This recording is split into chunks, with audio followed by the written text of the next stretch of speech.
안녕하세요. 수소맘의 마틸다입니다. 자, 또 한 주 잘 보내셨나요? 시내의 임신 중에는 절대 알 수가 없는 그래서 발견이 되지 않는 그런 선천성 질환 중에 하나인 것 같아요.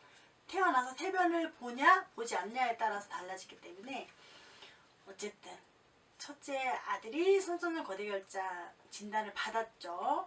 그래서 지난 시간엔 선천성 거대결장은 무엇인지에 대해서 말씀드렸고요. 오늘은 2부. 자, 2부 시작합니다. 오늘 2부에서는요. 실제로 수술 받은 과정하고 수술 받고 나서 이상징후, 그다음에 이상징후가 일어나고 나서 병원을 아주 급히 전원을 하게 된 내용까지 병원을 전원을 해서 첫 번째 수술에 대한 후유증을 어떻게 관리했는지 말씀을 드릴게요. 저는 제가 이제 제 유튜브 영상을 좀 관심 있게 보셨다면 제가 갑상선암 진단을 아주 오래전 19년 전에 받고 계속 관리하면서 임신을 했다는 그런 영상을 아마 보셨을 겁니다. 그래서 제가 갑상선암을 앓고 있었기 때문에 그걸 수술해 주신 교수님이 계신 곳에 병원에 산부인과를 다녔어요. 강남 세브란스에서 갑상선도 같이 보면서 산부인과를 같이 다녔습니다. 그래서 초음파에서 정밀 초음파를 하든 할 수가 없었어요. 검사를 했는데 장에 무신경절이 나타나서 수술이 결정이 됐습니다. 그래서 일정 기간 상태를 보고 금식을 하고 가서 수술을 했어요. 장두를 내고 난 다음에 아이가 자라고 난 다음에 수술한다거나 복강경으로 하지 않았어요. 그래서 항문으로 이제 확인을 하고 무신경절을 20cm 정도 잘라냈다. 그래서 제가 사진을 같이 처음 봤게 대장 그림, 소장 대장 이렇게 내려오는 그림을 보면 항문하고 가까운 쪽에 거기에 인접해서 20cm 정도 잘라냈다고 이야기를 들었거든요. 그러고 나서 4월 25일에 퇴원을 했죠. 4월 9일에 태어나서. 그래서 시간이 좀 흐르고 5월, 6월, 7월, 8월쯤 됐는데 대변을 보는 게 좀 이상하다 싶은 거예요. 제가 의사는 아니지만 엄마들 촉이 있잖아요. 이상하다 배변 보는 게 시원찮지? 한 수술하고 4개월까지는 배변을 잘 봤는데 뭔가 시원찮은 거예요. 그래서 어쨌든 카테터로 관장이 가능하다는 얘기를 듣고 카테터를 구매를 하려고 카페에 알아보던 중에 카테터를 잘 능숙하게 쓰는 엄마를 만났고 카테터를 내 아이 항문에 넣어주는 거 시범을 보이는데 안 들어가는 거예요. 고무호수가 얇은 거였거든요. 얇은 호수에 카테터였는데 엄마 덕이었어요. 엄마가 이상하다는 거예요. 이게 안 들어갈 리가 없는데 항문이 아무리 작아도 이제 이게 항문이 작지만 이게 왔다 갔다 오므렸다 폈다 공간이 있잖아요. 그래서 항문으로 손을 넣어주더니 손을 넣어보더니 손가락 끝도 안 들어간다고 얘기하는 거예요. 아, 잘못됐구나. 이게 수술 중이든 수술 후 처치든 뭔가 잘못돼서 항문이 딱딱해져 있구나 라는 것을 알게 됐죠. 이상함을 감지를 하고 사실은 이제 수술하고도 계속 외래를 갔거든요. 5월, 6월, 7월 가면서도 뭔가 사실은 처치가 미숙했어요. 카테터를 들어가지 않는 걸 이제 보고 심각하다는 생각을 하고 다시 외래를 잡아서 가니까 해가 제가 그림으로 처음 봤게 해가라는 거를 주면서 이거를 집에서 할 수 없으면 여기서 해주겠다 그래서 해가를 그냥 젤 발라서 쑥쑥 집어넣는 거예요. 제 검지손가락보다 굵은 해가를. 그러면서 출혈이 많이 일어났어요.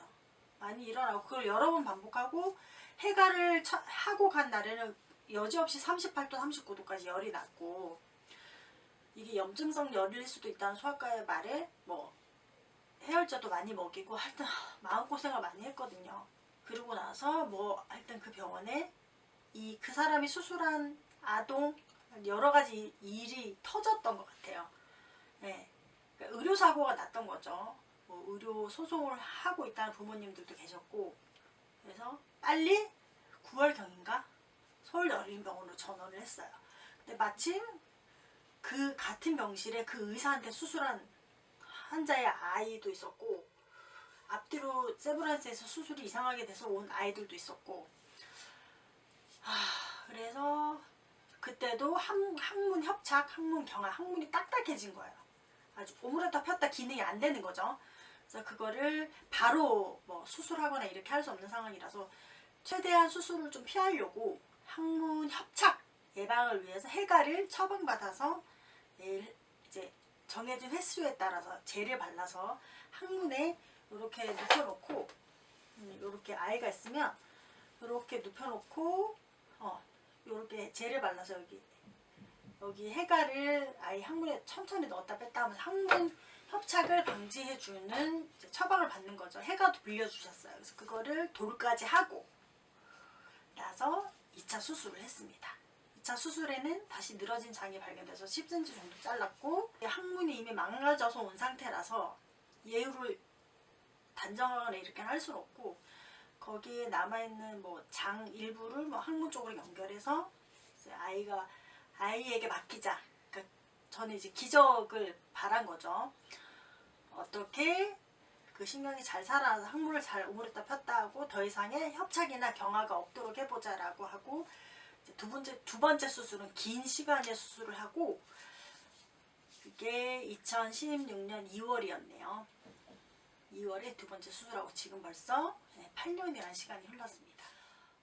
이게 아무리 제가 봤을 때는 잘못된 게 맞아요. 수술 과정에도 수술 후 처치든. 왜냐하면 항문 자체가 협착이 돼 있는 거라서. 근데 아무도 밝혀주지 않았고, 제가 의료소송 관련해 좀 알아보고 의료인권분쟁위원회에 전화를 해보고 얘기를 해봤는데 반대하셨어요. 의료소송은 거의 이길 확률이 없다. 아니면 여러 명의 엄마와 함께 이제 단합을 해서 뭐 의료소송을 제기하지 않는 이상은 거의 100% 진다. 그리고 집에 있는 재산을 다 탕진할 수 있으니까 권하지 않는다. 얼른 병원을 옮겨서 아이의 상황을 완화시키는 게 더 좋지 않겠느냐 하고, 뭐 타이르는 건 아니고 어쨌든 하지 않았으면 좋겠다라고 담당자가 얘기하셔서, 네, 엄청 그때는 힘들었어요. 자다가도 벌떡벌떡 일어나고 그 막 분노가 올라와서. 그래서 그 의사는 미국으로 가버리고 없고, 네, 그래서 어린이 병원이 반드시 있어야 되고, 어린이가 아플 때는 어린이 병원으로 가야 된다는 생각이 그때 확고해졌어요. 그래서 지금은 그 어린이 병원과 서울대 어린이 병원이 멀지 않은 곳으로 이사를 했고, 결론은 의료소송은 못했고요. 그 다음에 거기에 대한 보상도 받지 못한 상태고, 지금도 변지름이 있습니다. 계속 말하다 보니까 흥분해 돼가지고요.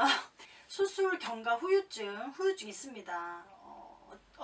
처음부터 1차 수술하고 나서 경과도 좋지 않았고 항문 협착이 있었고, 협착을 방지하면서도 또 2차 수술을 피할 수 없었기 때문에 지금 변지름이 있고요.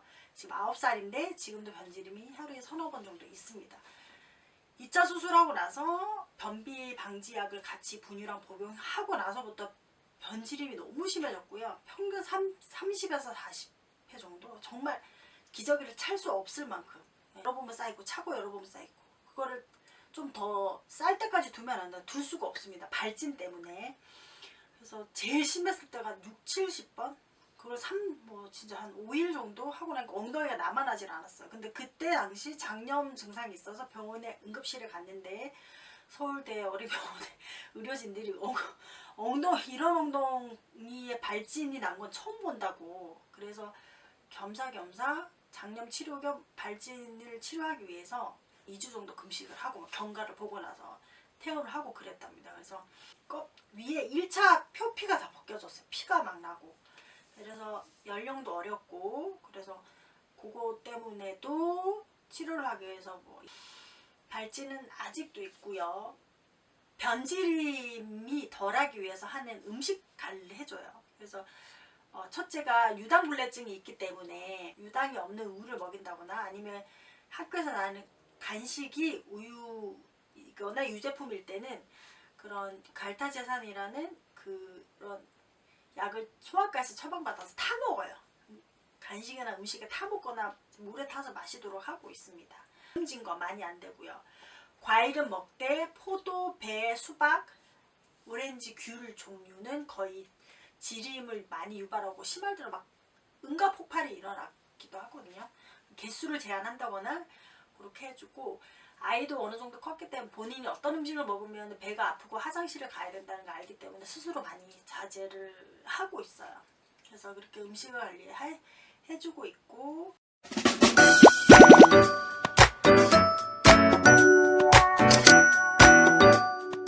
지금도 말하면서 참 엄마의 순간적인 판단만 조금만 빨랐어도 아이의 삶이 좀 달라지지 않았을까. 저는 그 한순간이라고 생각을 하거든요, 진짜. 그래서 지금 그 같은 나이에 수술했던 아이들은, 수술이 잘 됐던 아이들은 변지림이 거의 없다고 하거든요. 그래서 너무 나쁘긴 하고, 시간이 해결해 준다고는 하는데 아주 갈 길이 먼 것 같아요. 갖고 수술을 했는데 제가 좀 그때 너무 뭔가 이성을 잃은, 아이에 대한 증상을 보고 이런 진단이 내려질 것 같다, 수술을 해야 된다는 소리를 듣는 순간 거의 이성을 좀 잃었던 것 같아요. 정신 차리고 병원을 빨리 옮겼어야 됐는데 너무 응급수술이라고 하니 그냥 바로 수술을 하기로 동의를 했었고, 그 병원에는 소아외과에 관련돼서 수술해주는 전문의가 없었습니다. 나중에 정말 한참 지나고 수술하고 사건이 터지고 나서 알게 됐어요. 그거를 지금도 생각하면 좀 자다가도 벌떡벌떡 일어나고 미안하고 죄책감이 들고 합니다. 그래서 일단 수술을 했고, 여러분들이 정말 이런 상황을 맞닥뜨리거나 헤쳐나가야 되는 일들이 생기면 안 되겠지만, 혹시나 정말 모르는 일이거든요. 이게 태아가 생기는 과정에서 일어나는 거기 때문에 엄마 잘못도 아니고 아빠 잘못도 아닙니다. 그래서 그럴 수 있다는 거를 받아들이긴 힘드시겠지만 인정을 하시고 빨리 아이가 편하게 생활할 수 있도록 도와주는 게 맞다고 생각합니다. 자, 오늘 조금 도움이 되셨나요? 그 다음 영상에는 이제 팬티 제작했던 거 올리고, 화장실을 어떻게 지도했나 이런 것도 한번 영상으로 담아보고, 발진은 그 다음 영상에 한번 제가 올리도록 하겠습니다. 오늘 수소맘은 이렇게 수다를 떨고 물러갑니다. 안녕.